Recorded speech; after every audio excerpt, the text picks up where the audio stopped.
আলহামদুলিল্লাহ রাব্বিল আলামিন ওয়াসসালাতু ওয়াসসালামু আলা নবিয়িনা মুহাম্মদ ওয়া আলিহি ওয়া আসহাবিহি আজমাইন, আম্মা বাদ।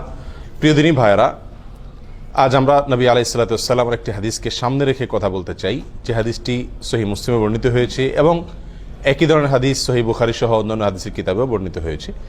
যে হাদিসে আমাদেরকে কবিরা গুনার ভিতরে সবচেয়ে বড় কবিরা গুনাহ, মহাপাপের ভিতরে সবচেয়ে বড় মহাপাপ যেগুলো, সেগুলোকে চিহ্নিত করে আমাদেরকে নবী আলাইহিস সালাতু ওয়াসসালাম সতর্ক করেছেন। আমরা যেন কবিরা গুনার ভিতরে, মহাপাপের ভিতরে আবার সবচেয়ে বড় মহাপাপ, সবচেয়ে বড় অপরাধ যেগুলো, সেগুলো থেকে বেঁচে থাকতে পারি। কোরআন এবং সুন্নাহয় যত নিষেধাজ্ঞা আসছে, এই সব নিষেধাজ্ঞাগুলোই মূলত বড়, কোনোটাই কি নয়, ছোট নয়। কারণ এই নিষেধাজ্ঞা আরোপ করছেন কে? আল্লাহ এবং তার রাসূল সাল্লাল্লাহু আলাইহি ওয়াসাল্লাম। আর আল্লাহ এবং তার রাসূল সাল্লাল্লাহু আলাইহি ওয়াসাল্লামের পক্ষ থেকে যখন কোনো নিষেধাজ্ঞা আসে, সেই নিষেধাজ্ঞা আর কি থাকে না, ছোট থাকে না, তুচ্ছ থাকে না। কিন্তু এরপরেও ইসলামী শরীয়তে আল্লাহ এবং তার রাসূল সাল্লাল্লাহু আলাইহি ওয়াসাল্লাম যত কাজ করতে আমাদেরকে নিষেধ করেছেন, সেগুলোকে দুই ভাগে ভাগ করা হয়েছে। কিছু হলো সগীরা আর কিছু হলো কবীরা। কিছু হলো ছোট অপরাধ, কিছু হলো বড় অপরাধ। ছোট অপরাধ হলো কোরআন এবং সুন্নাতে যে সমস্ত অপরাধগুলো, যে সমস্ত নিষিদ্ধ কাজগুলোকে সাধারণভাবে নিষেধ করা হয়েছে, সেখানে কোনো শাস্তির কথা বলা হয় নাই। আর যেই নিষেধাজ্ঞার পাশাপাশি কোরআন এবং সুন্নাহ আমাদেরকে শাস্তির কথা বলেছে, অর্থাৎ এই নিষেধাজ্ঞা অমান্য করলে দুনিয়াতে শাস্তি হবে অথবা আখিরাতে শাস্তি হবে। দুনিয়াতে তার জন্য কোনো সাজা নির্ধারণ করে রাখা হয়েছে, অথবা আখিরাতের কোনো শাস্তির কথা বলা হয়েছে, অথবা সেখানে কোনো লানত, কোনো প্রকার অভিশাপ, কোনো প্রকার শক্ত কঠোরতা আরোপ করা হয়েছে। এরকম যদি কোনো নিষেধাজ্ঞা হয়, সেটা হবে কি? কাবীরা বা বড় অপরাধ। ছোট গুনাহগুলোও আবার যদি কেউ বারবার করে, তাহলে সেটা কি হয়ে যায়? বড় অপরাধে পরিণত হয়ে যায়। কারণ সেটা এক পর্যায়ে আল্লাহ সুবহানাহু ওয়া তাআলার প্রতি, তার রাসূলের প্রতি বেপরোয়া ভাবকে কি করে? প্রকাশ করে। এই জন্য প্রিয় বন্ধুগণ, সব ধরনের অপরাধ থেকে বাঁচার জন্য কি করতে হবে? চেষ্টা থাকতে হবে। এই বড় অপরাধ যেগুলো, সেগুলোর ভিতরে আবার সবচেয়ে বড় অপরাধ আছে কয়েকটি।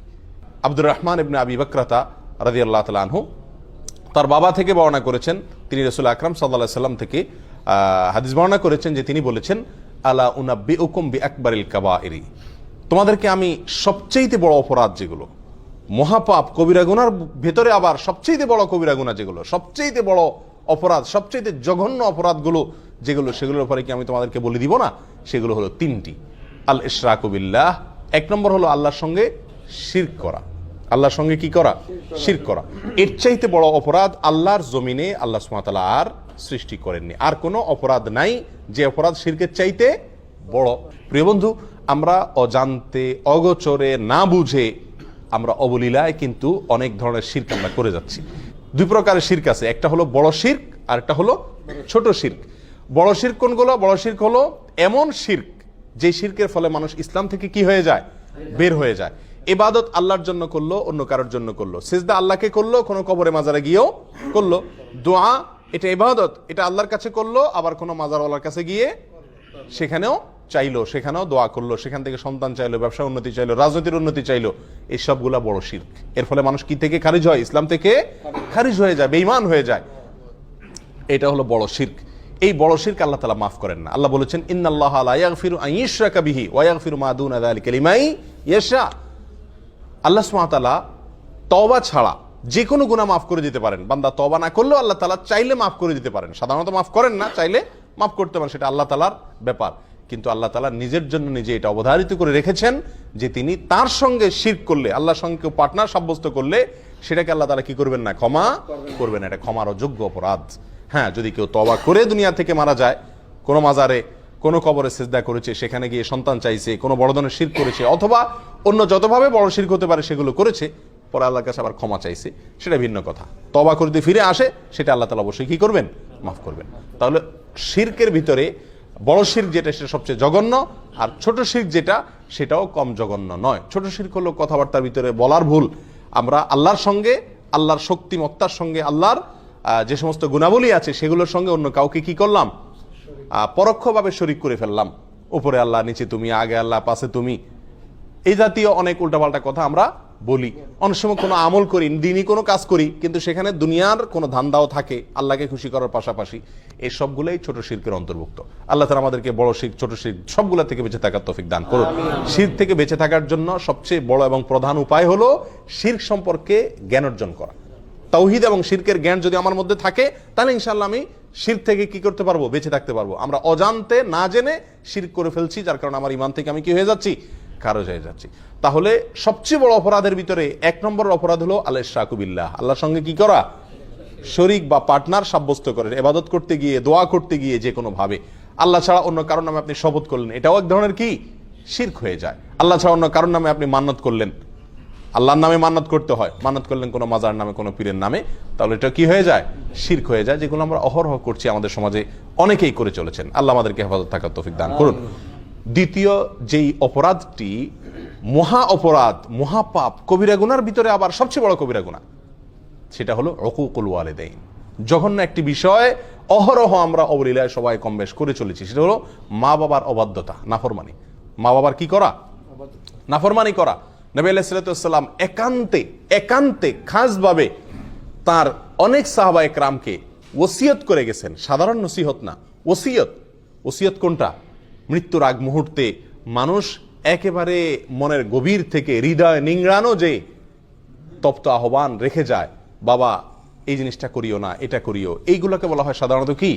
ওসিয়ত। নবী আলাইহিস সালাতু ওয়াস সালাম তার বিভিন্ন সাহাবা একরামকে ওসিয়ত করেছেন। ওসিয়ত শব্দ ব্যবহার করেছেন সাহাবা একরাম, যে আমাদেরকে রাসূল ওসিয়ত করেছেন মা বাবার নাফরমানি যেন আমরা না করি। যত বড় নির্দেশই করুক না কেন, মানতে আমার যতই কষ্ট হোক, মা বাবার নির্দেশ যেন আমরা লঙ্ঘন না করি। মনে যতই না বুঝুক, মনের সঙ্গে যুদ্ধ করে হলেও মা বাবার নির্দেশকে সবকিছুর উপরে দিয়ে রাখতে হবে। প্রিয় ভাইরা, কোরআনেও আল্লাহ সুবহানাহু ওয়া তাআলা আল্লাহর সঙ্গে আল্লাহর ইবাদত করতে হবে, আর কারোর সঙ্গে কি করা যাবে না? শিরক করা যাবে না।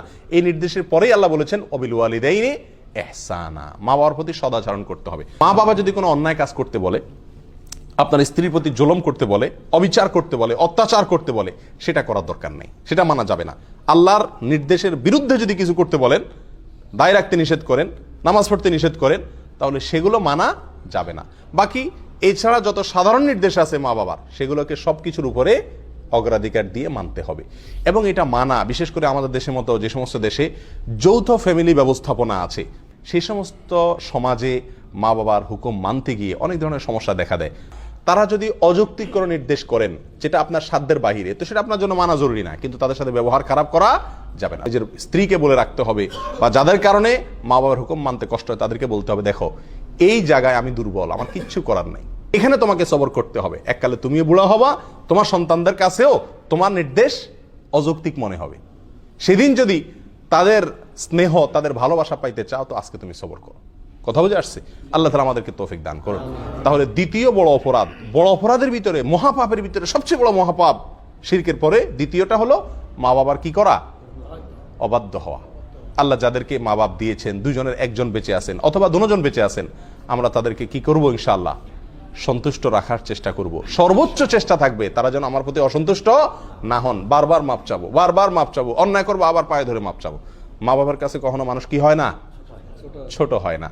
যত পায়ে ধরি আমার মর্যাদা কমবে না, যত বরং তাদের পা যত ধরবো তত মর্যাদা বাড়বে। তাদের কাছে যত ক্ষমা চাইবো তত আল্লাহ আমার মর্যাদা উপরে উঠাবেন। দুনিয়াতেই বাড়বে, দেখবেন, চোখের সামনে দেখতে পাবেন, আখিরাতে তো বাড়বে ইনশাআল্লাহ।